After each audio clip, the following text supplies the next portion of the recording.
Assalamualaikum warahmatullahi wabarakatuh. Bertemu lagi dengan Bu Ami di Akuntansi Keuangan Lanjutan 1. Nah, di sini kali ini kita akan membahas mengenai penjualan konsinyasi, ya kan? Apa sih itu penjualan konsinyasi? Nah, perlu kalian tahu, mudahnya tuh gini, penjualan konsinyasi itu kayak misal ya, saya itu punya barang. Nah, saya punya barang, tetapi saya tidak menjual secara langsung. Nah, saya itu menitipkan barang saya ke toko-toko. Nah, itu berarti dinamakan penjualan konsinyasi. Itu sama aja di sini saya itu sebagai konsinyor, kemudian saya menitipkan barang dagangan saya ke toko. Misal saya punya baju, ya kan? Saya kemudian menitipkan baju saya ke toko satu dan toko lainnya. Itu berarti nanti toko tersebut dinamakan konsinyi atau penerima titipan kayak gitu. Misal di kehidupan sehari-hari ibu kasih contoh saja kayak jualan kerupuk kayak gitu kan, jualan kerupuk kemudian dititipkan di warung-warung kayak gitu kan, dititipkan di warung-warung, berarti yang punya barang atau punya kerupuk tersebut itu namanya konsinyor. Kemudian warung-warung yang dititipi oleh pemilik barang, pemilik kerupuk tersebut itu dinamakan dengan konsinyi. Itu berarti dinamakan penjualan konsinyasi atau transaksi pemindahan barang dari pihak penjual kepada pihak yang diberi titipan barang. Nah, itu namanya penjualan konsinyasi. Nih, kemudian biasanya dalam penjualan konsinyasi itu ada sebuah perjanjian dimanapun kayak gitu ya, antara biasanya jual beli itu biasanya itu ada perjanjian. Nah, dimana kalau misal di kehidupan sehari-hari kayak kita nitipin kerupuk, kita nitipin roti ke warung kayak gitu kan, biasanya kan kita ada perjanjian terlebih dahulu kan kepada yang kita titipi. Misal gini, Bu, nanti ini saya titip barang saya, nanti laku atau enggak laku saya titipkan. Misal nanti laku, berarti ibu ngasih hasil jualannya ke saya, nanti saya kasih komisi kayak gitu. Biasanya perjanjiannya seperti itu yang di kehidupan sehari-hari. Nah, kalau perusahaan besar itu misal contohnya tuh kayak lingkup besar tuh kayak Alfamart, Indomaret kayak gitu kan. Biasanya kan di Alfamart atau Indomaret itu kan ada gudangnya. Nah, di dalam gudangnya itu terdapat barang-barang titipan, itu semuanya titipan. Jadi itu belum lunas dibayar kayak gitu. Jadi barang-barang yang dijualkan di Alfamart, di Indomaret itu titipan dari perusahaan. Misal contohnya kayak snack kayak gitu kan, kayak sabun, terus kayak minuman kayak gitu, itu semuanya tuh titipan dari perusahaannya, dari perusahaan. Misal snack apa gitu kan, snack potato kayak gitu kan, itu perusahaan potato itu menitipkan dulu ke gudang Alfa atau Indomaret. Kemudian nanti setelah laku barulah terjadi perhitungan ini laku berapa kayak gitu kan. Terus nanti pihak Alfa atau Indomaret dikasih komisi oleh perusahaannya kayak gitu. Itu intinya seperti itu. Nah, ini bisnis yang menerapkan penjualan konsinyasi. Di sini seperti ibu yang udah beri contoh di awal tadi, kayak usaha kecil itu misalnya kayak jualan kerupuk, kayak penjualan kue ya, dari pembuatan rumah tangga kemudian dititipkan di warung-warung kayak gitu ya, itu contoh usaha kecilnya. Nah, kemudian usaha menengahnya itu kayak tadi Indomaret dan Alfamart, kayak di perusahaan itu menitipkan jualannya dulu kepada gudang. Pertama di gudang dulu ya kan, di gudang Indo dan Alfa dulu, kemudian barulah disalurkan ke toko-toko Indomaret dan Alfamart yang ada di jalan-jalan. Itu namanya contoh penjualan konsinyasi. Jadi nanti pembayarannya di akhir kalau barang udah laku. Nah, dalam hal ini apa sih manfaat penjualan konsinyasi kayak gitu kan. Nah, manfaat penjualan konsinyasi sendiri itu bagi konsinyor atau konsinyi, ini perlu kalian garis bawahi ya, kalau konsinyor itu yang menitipkan barang.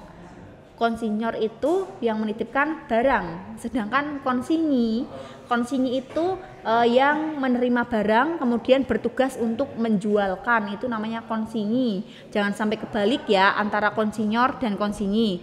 Nah, manfaat konsinyor sendiri, manfaat konsinyor itu apa sih kayak gitu kan? Manfaat konsinyor tentunya yang pertama memperluas pemasaran. Nah, jadi dia itu bisa menitipkan ke banyak toko atau ke banyak warung-warung sehingga pemasarannya dia itu dapat berkembang secara pesat. Jadi nggak cuma jualan di satu tempat, tapi dia bisa menjual barangnya di banyak tempat dengan cara penjualan konsinyasi tersebut. Kemudian mengendalikan harga jual. Nah, mengendalikan harga jual di sini tuh gimana toh? Nah, mengendalikan harga jual itu kayak istilahnya kayak perjanjian di awal tadi. Kayak, Bu, ini saya titipin kerupuk atau roti saya ya, kemudian ibu jualnya dengan harga 5.000 kayak gitu kan. Jadi dari pihak konsinyor atau penitip barang itu udah menentukan harga jualnya, sehingga nanti antara warung dan warung satu dan warung lainnya atau toko Alfa dan toko Indo lainnya itu harganya sama kayak gitu, karena saat perjanjian itu sudah ditetapkan harga jualnya di pasaran itu berapa. Nah, itu jadi pihak konsinyor itu bisa mengendalikan harga jual barang di pasaran. Nah, kemudian menurunkan biaya penyimpanan dan pengiriman. Nah, di sini karena biasanya barang yang dijual itu kan harus dipersiapkan gudang. Nah, itu bisa menurunkan biaya pembuatan gudang kayak gitu, atau kita membayar biaya orang untuk menjaga gudang kayak gitu kan, karena barang sekali dibuat itu langsung kita salurkan ke toko-toko atau warung-warung yang nantinya bertugas untuk menjualkan atau disebut dengan konsinyi. Nah, kemudian di sini manfaat konsinyi sendiri itu apa sih? Manfaat konsinyi sendiri udah jelas ya. Jadi dia menghindari resiko pemilikan barang. Nah, berarti barang itu masih haknya siapa, Bu? Kayak gitu. Barang berarti masih haknya konsinyor dong. Soalnya itu kan konsinyi kan belum membayar. Konsinyi belum membayar, tapi dia hanya bertugas untuk menjualkan, sehingga dia itu terhindar dari resiko pemilikan barang. Nah, kemudian yang kedua itu memperkecil modal kerja.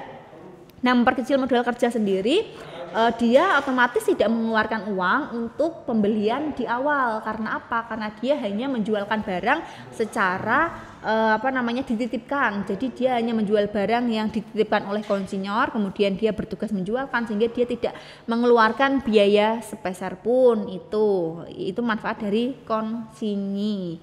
Nah, kemudian di sini pihak konsinyi atau penerima titipan. Nah, di sini kegiatannya tuh apa saja toh? Kegiatannya itu ada yang pertama, konsinyi itu menerima barang ya. Itu dia menerima barang dari konsinyor. Kemudian dia bertugas untuk menjual barang dari konsinyor. Dan ketiga, pembebanan biaya berkaitan dengan persediaan, beban usaha dan alokasi beban. Nah, di sini dia nanti diminta untuk pembuatan kayak istilahnya catatan akuntansi kalau di bahasa akuntansinya. Kemudian yang keempat itu pengakuan pendapatan komisi penjualan. Jadi nanti dia membuat akuntansi komisinya tuh berapa sih selama dia bisa menjualkan barang dengan jumlah tertentu kayak gitu. Nah, kemudian yang kelima itu ada pelunasan ke konsinyor. Nah, setelah dia berhasil menjual barang titipan, kemudian dia bertugas untuk melunasi atau membayarkan hasil penjualan kepada konsinyor. Itu tugas dari kegiatan konsinyi. Nah, ini kemudian metode pencatatan transaksi. Nah, metode pencatatan transaksi sendiri ada dua metode. Ini gampang banget, ada metode neto dan metode bruto. Nah, metode neto sendiri itu dicatat akun terpisah, dan metode bruto itu dicatat akun reguler atau tidak terpisah. Nanti biar kalian semakin paham, ya kan, Ibu langsung kasih contohnya. Ini kemudian kita ke pihak konsinyor atau pemberi titipan. Nah, pihak konsinyor sendiri itu kegiatannya apa? Kegiatannya yang pertama itu ada dia mengirim barang.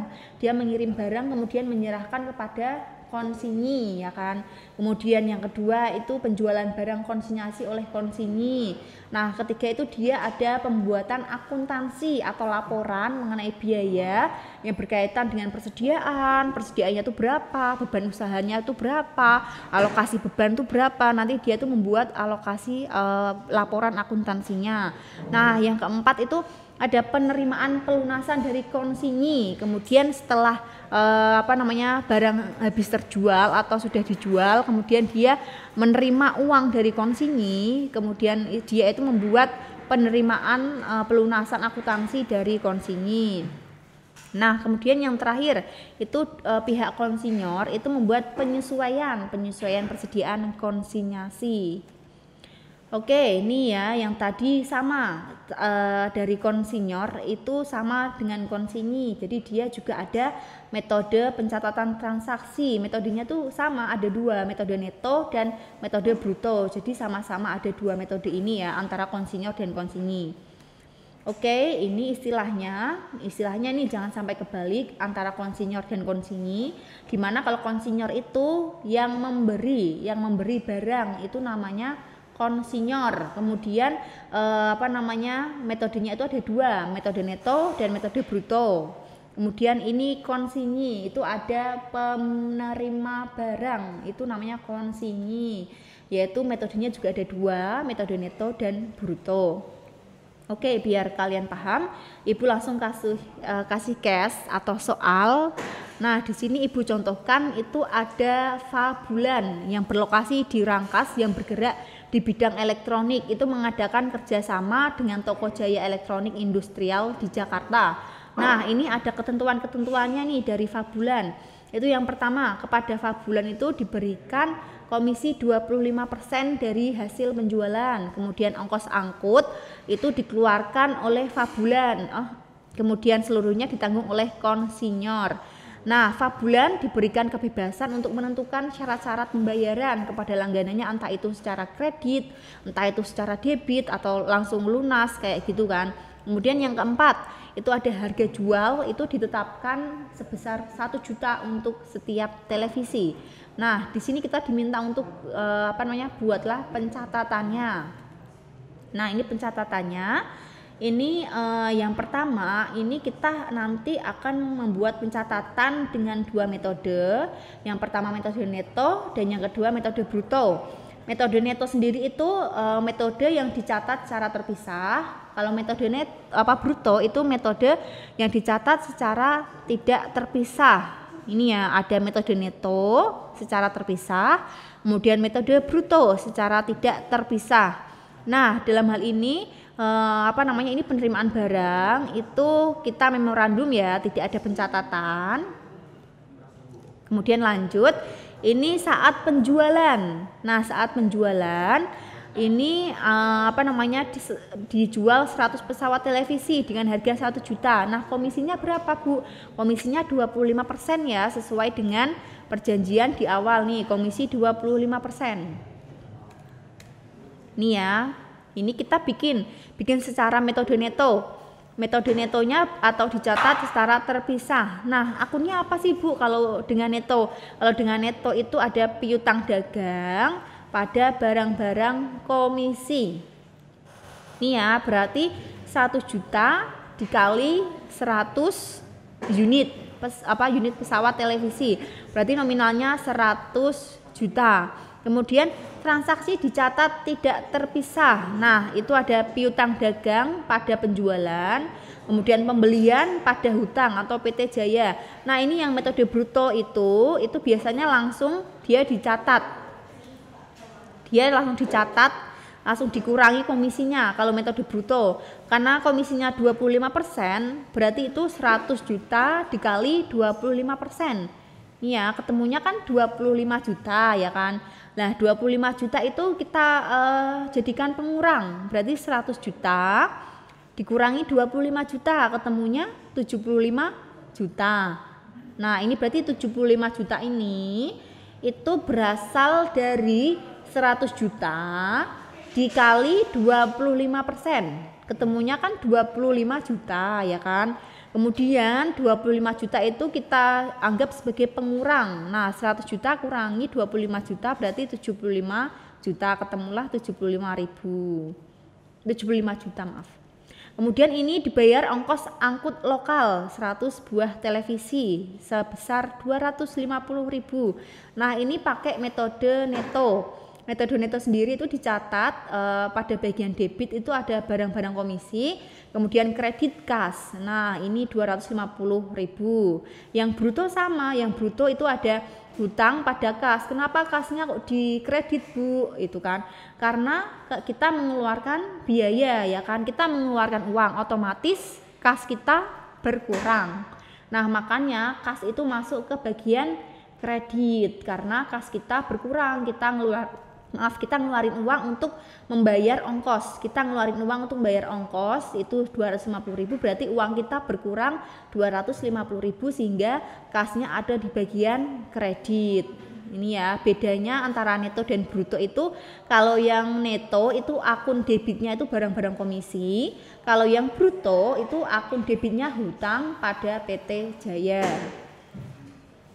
Oke, kemudian yang penerimaan piutang dari langganan atas penjualan 100 buah unit televisi pada bulan lalu. Nah, ini penerimaan piutangnya. Pencatatannya gimana? Pencatatannya sama ya antara neto dan bruto. Itu ada kas pada piutang dagang. Bu, lah kok ini kok kasnya ada di debit kayak gitu. Ya iya di debit, soalnya kita kan menerima uang, kita menerima pelunasan. Kita istilahnya kan udah jual barang, kemudian kita menerima pelunasan. Itu senilai 100 juta, berarti uang kita otomatis bertambah, ya kan? Kalau bertambah, kasnya otomatis masuk ke debit. Nah, kasnya masuk ke debit. Terus, kenapa piutang dagang ke kredit? Nah, kan piutang kita berkurang karena dari pembeli kan udah melunasi, ya kan? Kemudian udah melunasi sehingga piutangnya pembeli itu berkurang, jadi masuk ke kredit. Ini. Oke, kemudian yang selanjutnya itu ada pada tanggal 30 September 2012 itu dilakukan perhitungan komisi atas hasil penjualan 100 buah televisi. Nah, transaksi dicatat terpisah. Ini ya. Ini yang neto ada pencatatannya, yang bruto nggak ada. Yang bruto nggak ada pencatatannya. Ini ada pencatatannya barang-barang komisi 25 juta, pendapatan komisi 25 juta. Ini ya dari 100 juta dikali 25%, karena perjanjian di awal itu komisinya berapa? 25%, sehingga 100 juta dikali 25% ketemunya 25 juta. Oke, ini yang pengiriman perhitungan hasil penjualan televisi ini 74.750. Loh kok 74.750, Bu? Kenapa enggak 75 juta? Ya kan setelah dikurangi 25 juta untuk komisi juga dikurangi dengan ongkos. Nah, ongkosnya berapa tadi? Ongkosnya 250.000. Berarti ini nominalnya didapat dari mana? Dari 100 juta dikurangi 25 juta dikurangi ongkos 250.000. Ketemunya 74.750.000. Nah, ini akunnya yang neto barang-barang komisi pada kas, yang bruto hutang pada kas. Ini ya bedanya yang neto itu mesti ada komisi. Kalau yang bruto itu hutang. Nih. Oke, selesai sampai di sini. Soal minggu depan kita bertemu lagi, bahas lagi mengenai penjualan konsinyasi nanti biar lebih detailnya. Terima kasih atas waktunya. Wassalamualaikum warahmatullahi wabarakatuh.